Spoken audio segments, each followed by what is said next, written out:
Well, this is kind of awkward. It looks like Rockstar has abandoned the expanded and enhanced name and is now simply just going to be calling it the PlayStation 5 and then Xbox Series X and S editions. I'm pretty sure the last time Rockstar used the word expanded and enhanced was back in September 2021.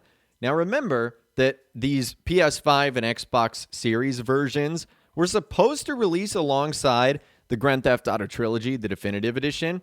We know that didn't happen. And honestly, I can only see this as bad news.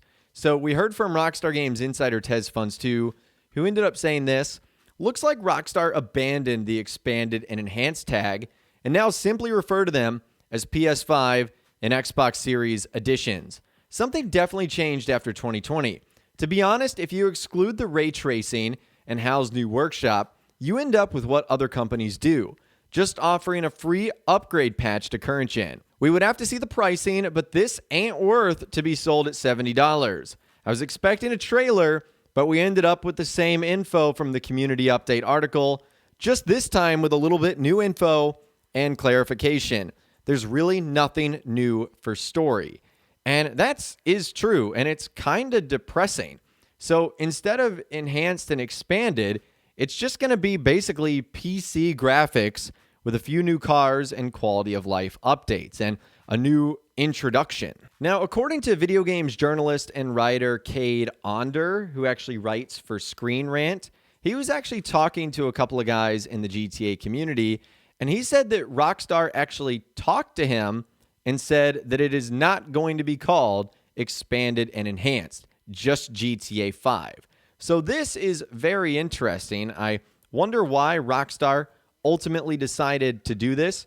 Maybe because they felt like expanded and enhanced would be misleading. And if they didn't provide enough content, people would be like, what do you mean? This is supposed to be expanded and enhanced. So now just calling it GTA 5 kind of lets them off the hook. Now, one of the interesting features about this PS5 and Xbox Series X and S version of GTA 5 is that you're able to transfer your story mode progress to current generation. This is something they announced today. In fact, Rockstar actually pushed out an update to PS4 and Xbox One today. In fact, they did enable transferring story mode progress to current gen. I'll actually show you guys what that looks like right now. So basically, you just load into single player, you go over to game, and now at the bottom, it will say upload save game. It says you can now continue your GTA 5 story on latest generation consoles. Simply upload your save game to the Rockstar Games Social Club for download on your new console. Once you have uploaded your previous generation console save game, you can download it via the pause game download save game on your latest generation console. For more information, visit the website. So once you do that, you end up clicking the one you want, and it says that it might take a little bit of time. Upload times may vary. You are only allowed one save game per console, and that any existing save will be overwritten. And then once it's successful, it says upload save game. Your save game has been uploaded successfully.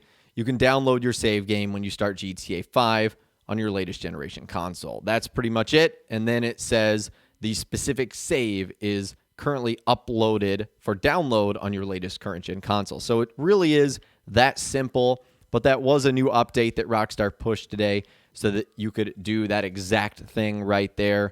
So just some interesting expanded and enhanced updates. Now, regarding your money being transferred to a PlayStation 5 or a new Series Xbox, there was a lot of confusion because at the bottom of the newswire, it said this: players will only be able to transfer their purchased money when migrating from PS4 to PS5 or from Xbox One to Xbox Series X and S. There was a lot of confusion to this. A lot of players at first thought, like, what do you mean? I don't get to take my money.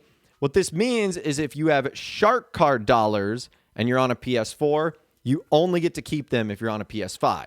If you go to an Xbox Series X or S, it's gone, and vice versa.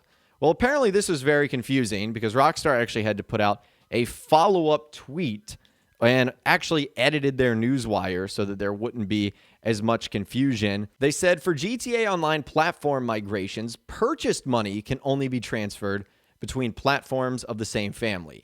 PS4 to PS5, Xbox One to Xbox Series, all earned money will transfer regardless of platforms.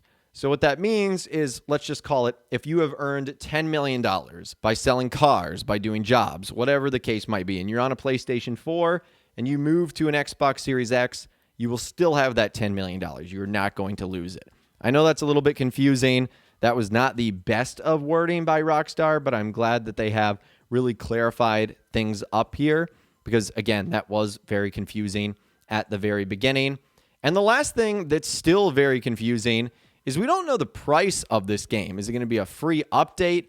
How much money is it going to cost us here? Well, at least according to one website, it might actually cost a good amount of money. There's a Lithuanian retailer. The store is legit, and they have the price listed for 40 euros. Okay, so that's interesting if it's true because the current game sells for $30. So it looks like they're going to be adding an extra $10 for the new upgrades. And I'm sure that doesn't even include the standalone version of GTA Online if you guys want that. That will eventually probably cost somewhere around the lines of what it does for Red Dead Online, which is like $20. So it looks like Rockstar is not going to be providing this as a free update, at least as things currently stand. That's a legitimate website, but again, Rockstar could clear all of this up. But they're choosing not to, which is really weird. I don't know why they're not announcing details on the price, although we can pre-purchase and preload on March 8th. So I'm assuming by then, or on that date, we will know exactly how much this is going to cost us when it's all said and done. So I'd love to hear from you guys in those comments down below on everything we discussed in this video today. Or you can reach out to me on my Facebook page where you can send messages, photos, videos, and a whole lot more. As the countdown is ticking, are you getting more or less excited about, I would call it expanded and enhanced GTA 5 and standalone Grand Theft Auto Online, but now it's just PS5 GTA 5 and Xbox Series X and S GTA 5 and I guess still standalone GTA Online. I'm really not sure at this point what Rockstar's calling it. But anyways, that's some weekend details on the PS5 and Xbox Series versions of GTA 5. Man, things are getting interesting. Things are getting a little bit confusing, that's for sure. But like I said, I'd love to hear from you guys in those comments down below. So let me know what you're thinking down there. If you guys did go on to enjoy this video, though, a like rating would, of course, be awesome. And be sure to subscribe to my YouTube channel if you are new. You want to stay up to date on all the latest GTA and all the Rockstar Games videos that I'll be doing here on my channel. And be sure to ring that notification bell as well. Sometimes YouTube just doesn't work, and if you ring that bell, you'll always be guaranteed to be notified when new videos arrive. But of course, as always, guys, thank you all so much for watching. Take care, and I'll see you guys in the next video.